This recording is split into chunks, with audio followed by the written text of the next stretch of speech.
Hi everybody, my name's Andrew and today we're talking about this two-wheel drive Arduino robot kit from Amazon. After they've completed most of an Arduino starter kit, this is kind of my preferred next step for students or really anybody who's interested to take what they've learned from the starter kit playing with individual components and apply that to build a functioning robot, which is a ton of fun. At the time of this video, these kits go for $25 to $30, which to me is really cheap for what you're getting, or I'd say it's at least a really good value. Like most of the kits of this nature, though, the instructions tend to be kind of lacking, and hence I'm making this video to, I guess, sort of walk through some of the finer points of assembly on this and touch on some of the trickier parts. We'll go over the wiring, and maybe most importantly, we'll talk about a couple different ways to power this robot, because that's where a lot of people get hung up. They send you a battery box to use with this that's meant to be mounted on the back. I have it right here, or what's left of it.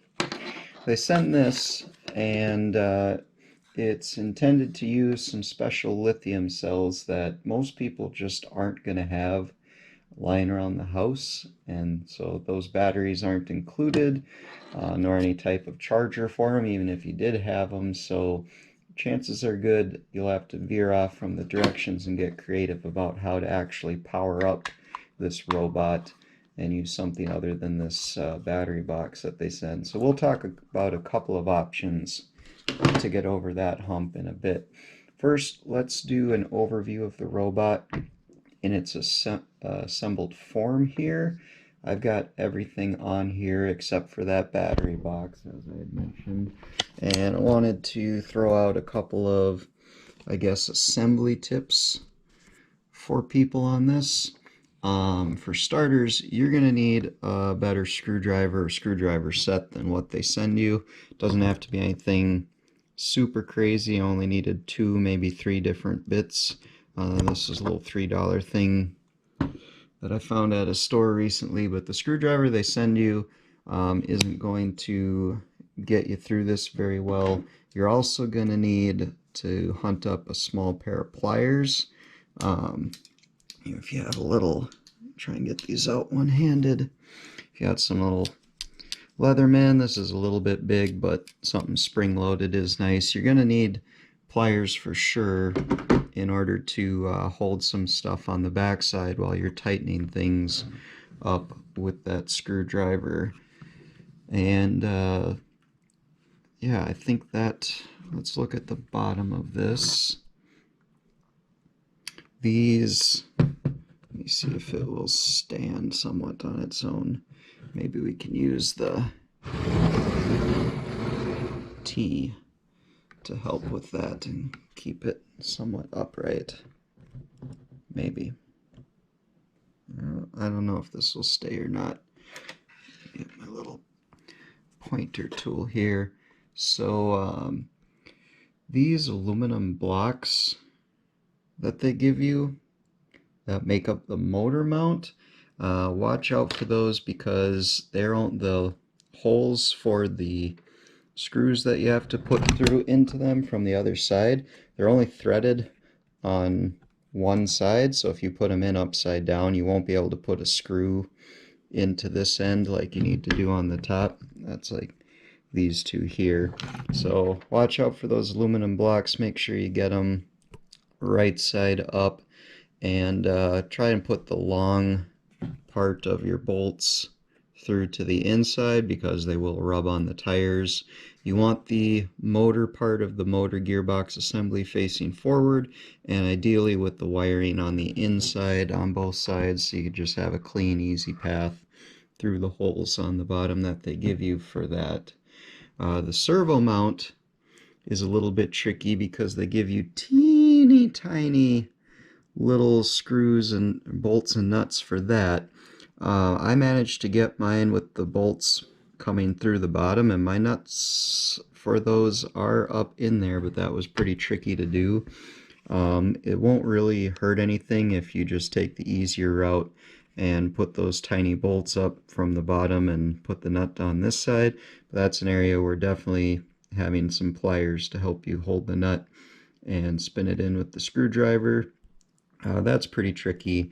Those are some really teeny tiny bolts. They use the same ones on the ultrasonic mount here, and I wish they'd find a different, I wish they could stick to the bigger size for mounting that stuff, because kids especially are going to struggle a little bit with that part, but as long as you get it on there, it shouldn't be too big of a deal.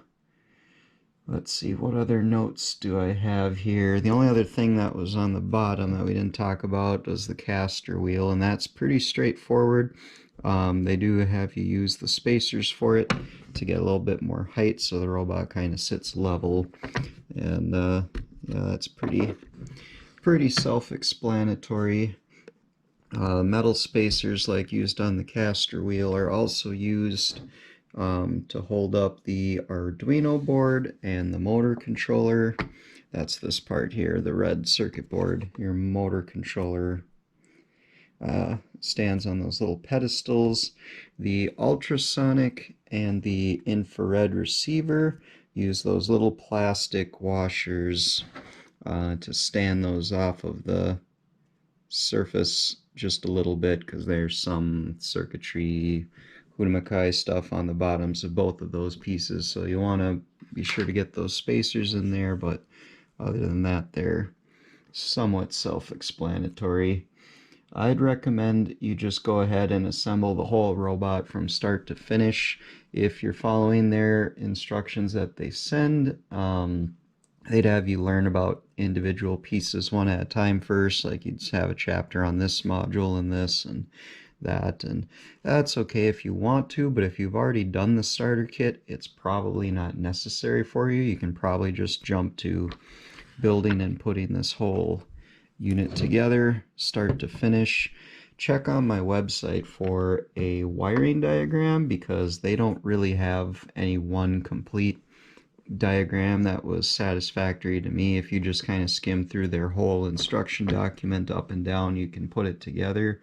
But I'm going to try to put something on my website that has everything complete. So of course, this red circuit board being the motor controller, your motor wires are going to come through the bottom, and they're going to go on the left and right side of that, as you can see here. And your motor controller board needs its own power source, which we're going to get into in a bit, but you can't power the motors themselves off the Arduino, so you're going to have to route power in, and that'll probably be with these two terminal blocks on the end here, and we'll talk about those more in a bit. You'll use some DuPont wires, as shown here, to actually send signals to your motor controller to signal when to turn each motor and which direction to turn them. You got 4 wires on the ultrasonic module. You got 3 that are already pretty much together that go to the servo motor. You can put those through a hole down there, and 3 wires in your typical setup for your infrared receiver module, which is used with your remote control in the mode where you use the infrared remote to control the robot. So I guess we just start with the IR. That's pretty simple. It needs power, signal, and ground. They have that. If you're going to be using their expansion board on top of the Arduino, where they've got these nice ground voltage and signal rows already set up for you. So it looks like they're using the Arduino pin 12. I don't know if that's going to show up great on the camera or not. I'm just going to experiment with using a magnifying glass. I don't know if that will come through with the camera real well or not, but we'll try. Using pin 12 for the signal on the infrared, and then your voltage and ground are right there, because the whole rail all the way up and down is ground and voltage. going across. So that's what makes the expansion board kind of handy. You really want to be careful not to cross your your wires on this, because the infrared module can be burnt out with straight 5 volts put to it the wrong way. So be real careful wiring that. It's not real resistant to miswiring, but if you do happen to burn it out, your one saving grace might be that if you have your starter kit, pretty good chance it came with one of these that you can use as a backup.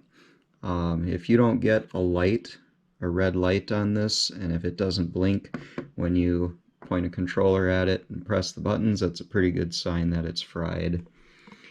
Moving on to, let's talk about the servo motor that the ultrasonic pivot's on. His wires come up from underneath, and you can just put that whole set in on pin 3. Let's see if the magnifying glass will get us in there good. Kinda, maybe. A little bit of shadowing in there. You can just make out that the orange wire is going to pin 3.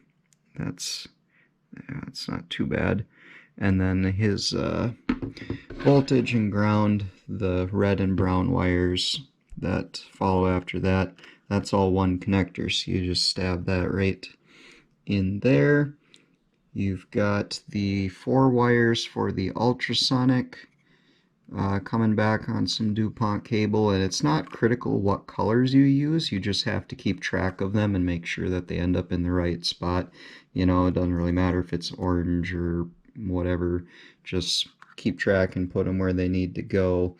The two of the wires are the power and ground, which are done in this block over here, and then it uses 2 of the analog pins, A0 and A1, which are going to be the 2 in the middle.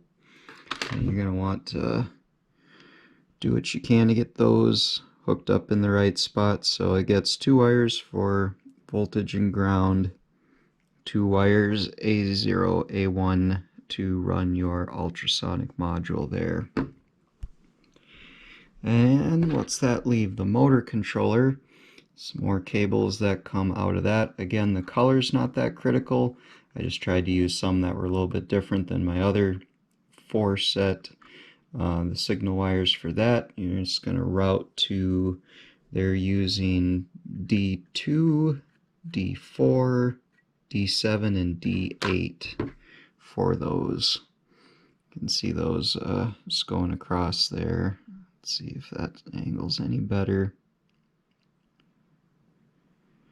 So you could kind of get those in. You can see the order's a little bit different crossing over there, but refer to the wiring diagram. It's going to be easier than me trying to explain it to you over the video probably.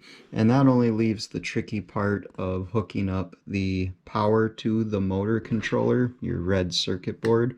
It needs its own power source, and that, when you're not using their battery box, is a little bit easier said than done.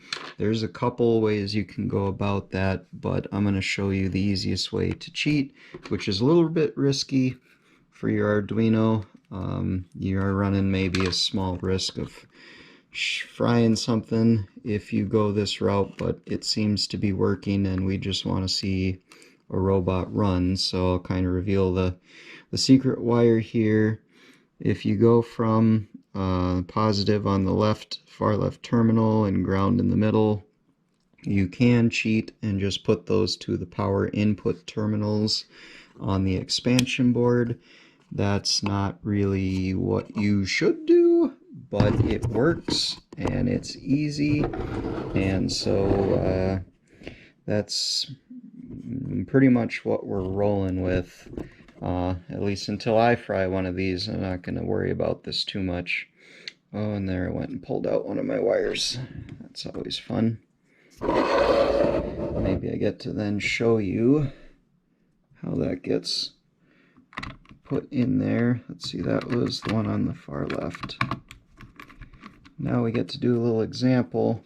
I think it's easiest to put a little bend on the very end of that wire.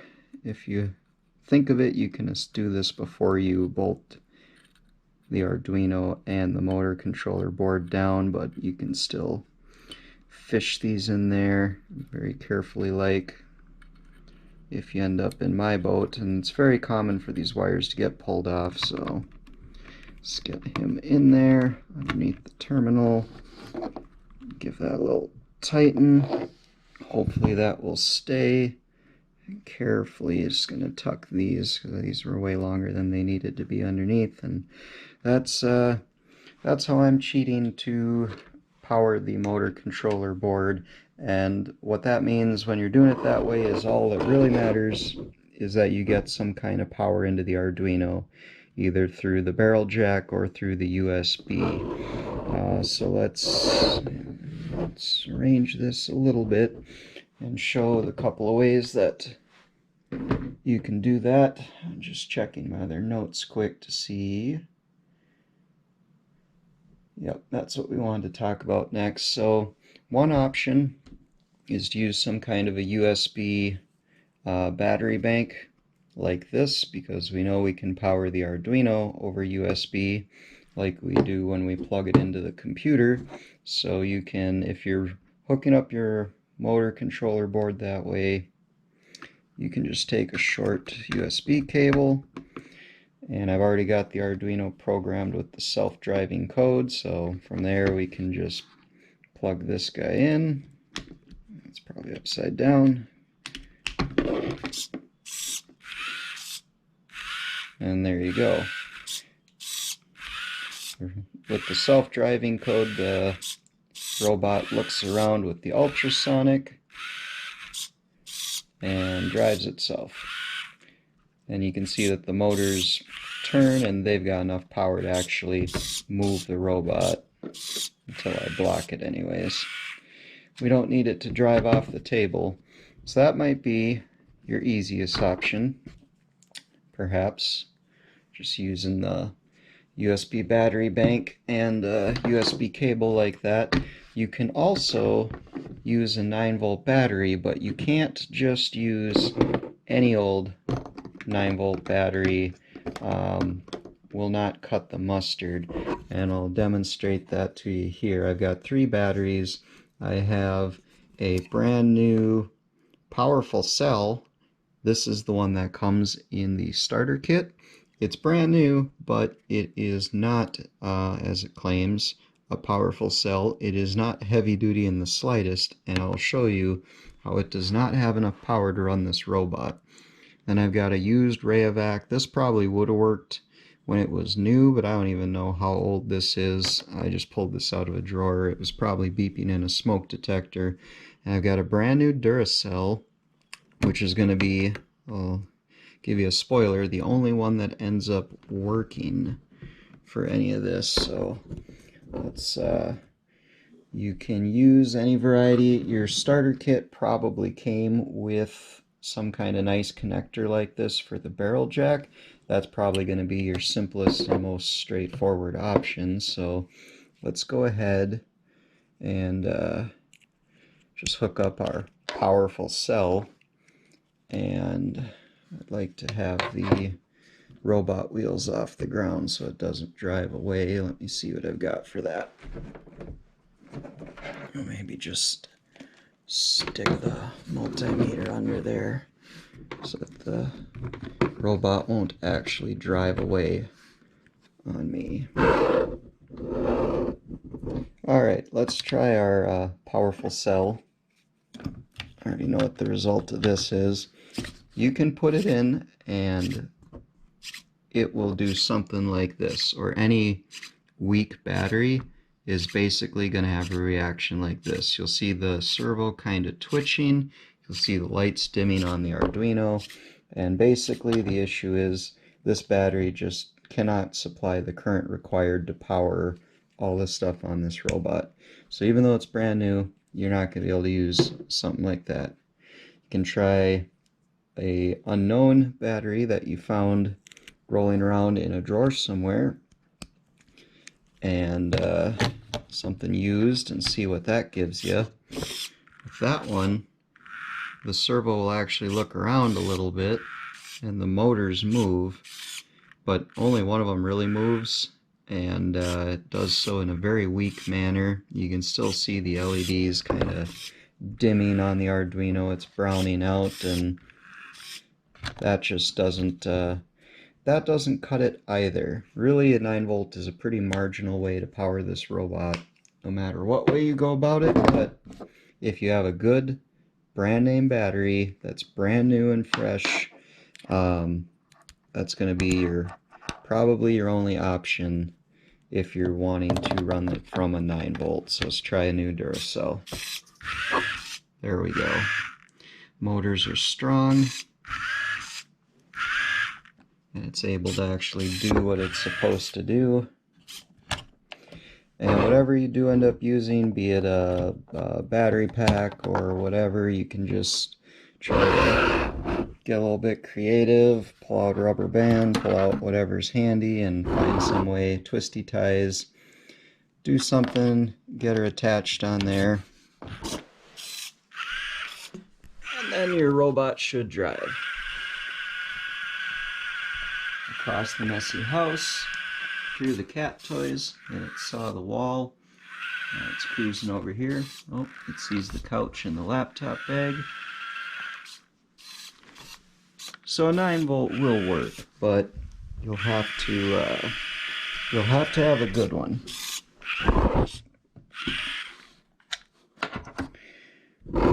So those are your options for powering it. Let's see, what else do I have to go over in this video? There's 2 sets of code they give you. That was demoing the self-driving code. You can also drive it with this remote control that they send with it. You have to upload the other code sketch for that. In a future post on my website, we're going to instead drive this robot using RF and a homemade joystick setup. We're probably going to use the joystick out of our Arduino starter kit. There's the cap of the joystick, and there's the joystick module from the starter kit. That would be a much nicer way than the infrared remote. Let's put that together. Stab him on there. Yeah. We're going to use this joystick and a separately purchased radio module to drive this around and to make some cool modifications to it to make it do something a little more interesting, although the self-driving code is surprisingly good.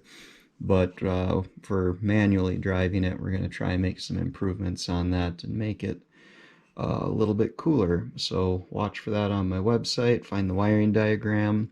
That's about it for this video, so thank you for watching and good luck with your robot.